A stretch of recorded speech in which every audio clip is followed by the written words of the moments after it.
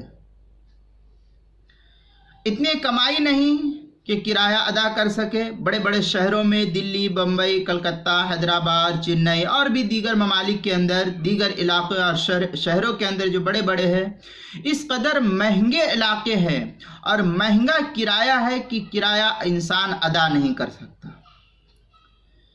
20,000 سے لے کر کے اور لاکھ 2 لاکھ تک جو ہے لوگ کرایہ ادا کرتے ہیں۔ اب نارمل آدمی کی کیپیسٹی اور جو اس کی استطاعت وہ 20,000 روپیہ دینے کی نہیں ہے، اور یا اس کے پاس اتنی کمائی نہیں ہے، 10,000 دینے کی بھی اس کے اندر سکت نہیں ہے۔ تو اس صورت میں یہ ذاتی مکان خریدنے کے لیے جو مجبوری کی صورت ہے، حسب استطاعت جب اس کو ادا کرنے کی اس کے اندر سکت نہیں، اب کرایہ بار بار چڑھتا جا رہا ہے، کرایہ ادا کرنے کی استطاعت نہ ہو، تو صرف بقدر ضرورت مکان حاصل کرنا چاہتا ہو، مثلا کسی علاقے میں 10 لاکھ کا مکان مل رہا ہے، تو بقدر ضرورت 10 لاکھ روپیہ بینک سے قرضہ لینا اس کے لیے جائز ہوگا۔ یہ بھی مجبوری کے درجے میں، اگر کوئی اور راستہ ہو اس کی گنجائش کا تو یہ لینا جائز نہیں ہوگا، اور اگر نہیں ہے، بہت مجبوری ہے، تو اس مجبوری کی صورت میں اس کے لیے مکان خریدنے کے لیے، جب کہ اس کو کرایہ ادا کرنے کی سکت نہ ہو، جتنے میں مکان مل رہا ہے اتنا پیسہ بینک یا اور کسی جگہ سے قرض لینا اس کے لیے جائز ہے۔ لیکن یہ سب صورت جو بھی میں نے ابھی آپ کے سامنے 4 صورتیں بیان کی ہے، مجبوری، بیماری کا، یا کھانے پینے کے لیے پیسہ نہ ہو، برسر روزگار نہ ہو، یا اسی طریقے سے کوئی ذاتی مکان نہ ہو، یہ سب صورتیں اسی وقت آئیں گی جب بہت زیادہ مجبوری ہو۔ اگر مجبوری نہیں ہے، کام چل سکتا ہو، تو پھر اس کی گنجائش نہیں ہوگی۔ اس لیے میرے اس مسئلے کو یہ نہ سمجھا جائے کہ میں نے اجازت دیا ہے، بلکہ میں مجبوری کے درجے میں بے انتہا مجبوری ہو تب اس کی اجازت فقہاء کرام کی عبارات کو دیکھ کر کے میں کہہ رہا ہوں۔ آخر میں اس کا حوالہ دوں گا کہ میں نے کہاں سے کہا ہے۔ مجبوری کے زمرے میں آئیں گی یہ سب صورتیں، اگر مجبوری ہے تبھی، مجبوری نہیں تو اس کی گنجائش نہیں ہوگی۔ لیکن یہ سب جو میں نے ابھی 4 صورتیں بتلائی اس کے لیے چند شرائط ہے. پہلے وہ شرائط سنیں تب اس کی اجازت ہوگی. چند شرائط پائے جاتے ہو. پہلی صورت کہ کوئی اسلامی بینک وہاں موجود نہ ہو. یہ پہلی صورت ہندوستان میں تو موجود نہیں ہے کہ اسلامک بینکنگ کا نظام ہندوستان میں نہیں ہے. دوسری صورت یہ کہ اسلامی بینک تو موجود ہو لیکن اس بینک کے پاس اتنا قرضہ دینے کی استطاعت نہ ہو. بینک موجود ہو، اسلامک بینکنگ موجود ہو، لیکن اس کے پاس اتنا پیسہ قرض دینے کے لیے موجود نہ ہو. تیسری صورت یہ کہ اس کے پاس اپنی بنیادی اور سخت ضروریات کو پورا کرنے کے لیے کوئی ایسی جائیداد بھی نہ ہو جس کو فروخت کر کے وہ اپنی ضرورت کو پورا کر سکے. اگر اس کے پاس کوئی جائیداد ہے کہ اس کو بیچ کر کے دوسری جگہ لے سکتا ہے تو پھر اس کی گنجائش نہیں ہوگی جو بینک سے قرضہ لینے کی. اس کی قطعی طور پر گنجائش نہیں ہوگی، نہ ہی علاج کے لیے، نہ ہی خورد و نوش کے لیے، نہ ہی گھر لینے کے لیے، اور نہ ہی جو ہے اسی طریقے سے برسر روزگار حاصل کرنے کے لیے. کسی بھی صورت میں اگر اس کے پاس کوئی جائیداد ہے اس کو بیچ کر کے ان صورتوں کو حاصل کرو. ہاں اگر اس کے پاس نہیں ہے تب یہ مجبوری کا درجہ ہے، اور اگر کوئی دوسری جائیداد موجود ہے تو اس کو بیچ کر کے پھر دوسرے کام کرنے کا حکم ہے، اس سے پہلے نہیں. چوتھی صورت یہ کہ بقدر ضرورت قرض لیا جائے، جتنی اس کو ضرورت ہے اتنا قرض لیا جائے. مثال کے طور پر 2 کمروں کے فلیٹ کی عمارت سے اس کا کام عموماً چل سکتا ہے، تو اس سے وسیع مکان سودی قرض کے ذریعے حاصل کرنا درست نہیں. مثلا کسی کے جو ہے 2 بچے یا 4 بچے اور میاں بیوی ہے، تو چھوٹا سا مکان جو عموماً 20 لاکھ چال وغیرہ کے اندر، جگی جس کو کہتے ہیں چال وغیرہ کے اندر 20 سے 25 لاکھ میں مل سکتا ہے. اس مکان کے اندر خوشی خرم وہ زندگی گزار سکتا ہے اپنی استطاعت کے بقدر. یا اسی طریقے سے کہیں ایسی بلڈنگ ہے جہاں 2 کمرے کا فلیٹ ہے، جہاں اپنے بچوں اور بیوی کے ساتھ آسانی کے ساتھ رہ سکتا ہے، اتنے میں کام چل سکتا ہے. تو اتنا ہی جتنا اس کو کام چل سکتا ہے اس گھر سے، جتنی اس گھر کی قیمت ہوگی اتنا ہی اس کو قرض لینا بینک سے جائز ہوگا. اگر اس کے علاوہ وہ لیتا ہے تو پھر اس کے لیے جائز نہیں. مثلا اس کا کام چھوٹے فلیٹ سے چل سکتا ہے، لیکن دکھلاوے کے لیے یا اپنی واہواہی میں یا اور کوئی جو صورت اس کی ہوگی، اس نے جو ہے بڑا فلیٹ مکان بک کرا لیا. چھوٹا فلیٹ بک کرتا 30 لاکھ میں مل سکتا تھا، لیکن بڑا بک کیا جس کی قیمت تقریباً 60 لاکھ روپیہ ہے، تو اس کی اجازت شرعی اعتبار سے نہیں ہوگی. کیوں؟ اس لیے کہ اس کی اپنی ضروریات سے زائد وہ حاصل کر رہا ہے، اس لیے اس کی اجازت نہیں. 2 کمرے کا مکان آپ کو حاصل کرنے کی اجازت ہے، اس کے لیے آپ قرض لے سکتے ہیں. اس کی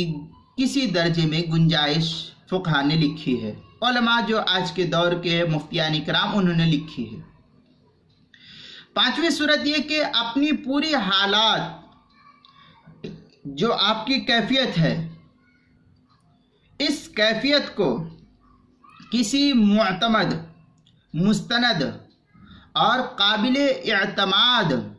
جانکار مفتی کو بتلا کر اس سے اجازت نہ لے لی جائے، اور وہ مفتی اجازت نہ دے دے اس وقت تک آپ کے لیے اجازت نہیں. عام طور پر ہوتا کیا ہے کہ ہر ایک مسائل ہر ایک عالم کو معلوم نہیں ہوتا ہے، اس لیے کہ عموماً علماء کرام کا جو آج کا دور ہے، مساجد اور مدارس کے اندر جو علماء کرام لگے ہوئے ہیں وہ تو اچھی طریقے سے تقریباً مسائل سے واقف ہوتے ہیں. مساجد میں تو کم، مدارس کے اندر زیادہ. کہ مدارس کے اندر جو لگے ہوئے علماء کرام ہیں وہ بھی جو بطور خاص مفتیان کرام ہیں،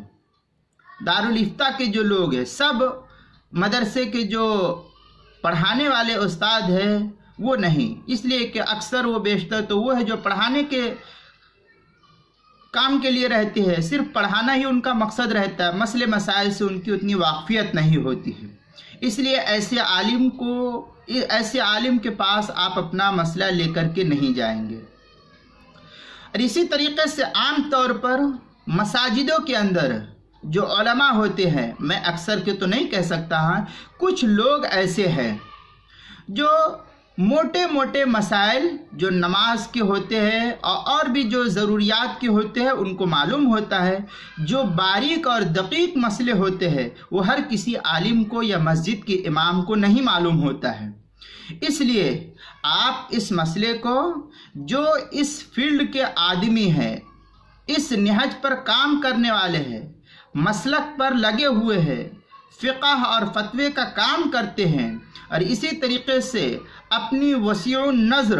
اپنی نظر کو فقہ اور فتوے پر گہری نظر کے ساتھ دیکھتے ہیں، اسی طریقے سے اپنے علم کے اندر ان کو پختگی حاصل ہے اور مسائل سے واقفیت رکھتے ہیں، تو پھر ایسے عالم کے پاس آپ کو مسئلہ لے جانے کی اجازت ہوگی۔ ہر جو ہے عالم کے پاس اس مسئلے کو لے کر کے جانے کی اجازت نہیں، کیونکہ ان کا مشغلہ نہیں ہوتا ہے، جس مشغلے کے نہ ہونے کی وجہ سے عموماً علماء کرام مسائل سے اور کتابوں سے دور ہو جاتے ہیں، جس کی وجہ سے وہ مسائل ذہن میں ان کے نہیں رہتا ہے اور بروقت وہ مسائل کو نہیں بتلا سکتے ہیں۔ تو پھر اس کے تئیں آپ کو اور ان علماء کرام کی طرف سے دل میں نفرت پیدا ہوگی اور یہ کہیں گے کہ دیکھو یہ کیسے عالم ہم کو مسئلہ نہیں بتلا رہے ہیں۔ اس لیے آپ علماء کرام پر تہمت باندھنے کے بجائے آپ ایسے عالم کی طرف رجوع کیجئے جو اس کی طرف لگے ہوئے ہیں۔ چاہے آپ جس علاقے کے اندر رہتے ہیں، آپ لوگوں سے معلوم کیجئے کہ ہاں اس علاقے کے اندر کون اچھا عالم ہے جو مجھے مسائل کی رہنمائی کر سکے، تو آپ ان کے مسلک کے اوپر عمل کیجئے، اس لیے کہ یہی بہترین نمونہ ہے ہمارے لیے۔ حضرت امام مالک رحمۃ اللہ علیہ کہتے ہیں کہ جس انسان کو جس عالم سے عقیدت ہو اور اس عالم کا دائرہ کار جس قدر وسیع ہو، اس علاقے کے لوگ اپنے اس عالم پر اعتماد کر کے اس کے بتائے ہوئے مسلک پر عمل کرے۔ لہذا اس سے مراد وہی عالم ہے جو جانکار عالم ہو اور جو اس طریقے سے کام کرنے والے ہو، عام عالم اس سے مراد نہیں ہے۔ ورنہ بہت سے بے شمار علماء کرام ہمارے درمیان موجود ہوتے ہیں، لیکن وہ کاروبار میں لگ جاتے ہیں، تبلیغ کے اندر لگ جاتے ہیں، اب ان کا اوڑھنا بچھونا تبلیغ ہو جاتا ہے، اوڑھنا بچھونا جو ہے صبح سے لے کر کے شام تک تجارت ہو جاتی ہے یا اور کہیں کام کاج کرنے لگتے ہیں، جس کی وجہ سے ان کو مسائل کی واقفیت سے دوری ہو جاتی ہے۔ لہذا ایسے عالم کے پاس آپ نہ جائیں، اور وہ عالم آپ کو اس سلسلے میں رہنمائی بھی کر دے گا، اور ممکن ہے کہ ان کو خود کوئی خدشہ ہو تو آپ اس سے جو ہے دور ہو جائیں گے۔ اس لیے ایسے عالم کے پاس نہ جائیے تاکہ آپ کو جو ہے اس عالم کی نفرت دل کے اندر نہ پیدا ہو جائے۔ بہر صورت آپ اپنی تمام تر صورتوں کو کسی اچھے معتمد عالم کے پاس لکھ کر کے بیان کیجئے کہ میری یہ صورت ہے، اس کے اندر کوئی چیز چھپانے کی ضرورت نہیں، صاف صاف آپ واضح کر دیجئے کہ میری یہ صورت حال ہے اور میں اپنا مکان یا یہ صورت ہے، میں اسی طریقے سے کرنا چاہتا ہوں، میری یہ مجبوری ہے۔ آپ اس کے تئیں شرعی اعتبار سے مجھ کو جواب دے کہ مجھ کو کیا کرنا چاہیے۔ لہذا جو مستند عالم ہوگا، قرآن و حدیث اور فقہ کرام کے بتائے ہوئے اصول کی روشنی میں آپ کو مستند فتویٰ دے گا اور مستند کتابوں کے حوالے سے جو ہے آپ کو دلیل کے ساتھ مسئلہ بتلائے گا، تاکہ جو ہے آپ اس پر عمل کریں اور آپ جو ہے گناہوں سے بچ سکے۔ یہی آپ کے لیے ذریعہ نجات ہوگا، ورنہ آپ بھی گنہگار ہوں گے اور بتانے والا عالم بھی جو ہے گنہگار ہو جائے گا۔ اس لیے دونوں کے دونوں گناہ سے بچنے کے لیے کسی اچھے عالم جو جانکار ہو، آپ جس علاقے کے اندر رہتے ہو اس علاقے کے جانکار عالم سے مسئلہ معلوم کر کے پھر اس کے اوپر عمل کرنے کی کوشش کرے۔ بہر صورت میں پھر اس مسئلے کو آگے پھر انشاءاللہ کل آئندہ بیان کروں گا۔ ابھی تو اسی کے اوپر آپ جو ہے اکتفا کریں۔ یہ 5 صورتیں تھی جو شرائط کے ساتھ اجازت دی گئی ہے، اس کو میں نے جو آپ کے سامنے بیان کیا ہے، اس کو مختصر سا دیکھنا ہے تو الفقہ المعاصرہ کے اندر جلد نمبر 3 صفحہ نمبر 25 پر، اور اسی طریقے سے مختلف مقالہ جات جو اسلامک بینکنگ کے سسٹم کے سلسلے میں لکھا گیا ہے اس کے اندر بھی دیکھیں گے، اور بینک کے مسائل پر لکھی گئی کتاب اس کے اندر بھی جو ہے اس کو نقل کیا ہے، اس صفحہ نمبر جو ہے 29 سے لے کر کے صفحہ نمبر 31 تک اس مسئلے کو بیان کیا ہے، لہذا وہاں بھی دیکھیں۔ اور حضرت مفتی تقی صاحب عثمانی کا جو فقہی مقالات پر لکھا ہوا ان کا جو ایک کیا نام ہے کتابچے کے شکل میں فقہی مقالات ہے، ان کی کتاب ہے، اس کی جلد نمبر 3 صفحہ نمبر 20 پر اس طریقے کی بہت ساری ابحاث تیسری جلد میں لکھی ہوئی ہے، تو اس جلد کا مطالعہ کرے تو بہت مناسب ہوگا، تاکہ جو ہے آپ کو مسائل کو سمجھنے میں بہت زیادہ جو ہے مدد ملے گی۔ میں انہی چند باتوں پر اپنی بات کو ختم کرتا ہوں، پھر انشاءاللہ کل آئندہ کسی نئے عنوان سے ملتا ہوں انشاءاللہ۔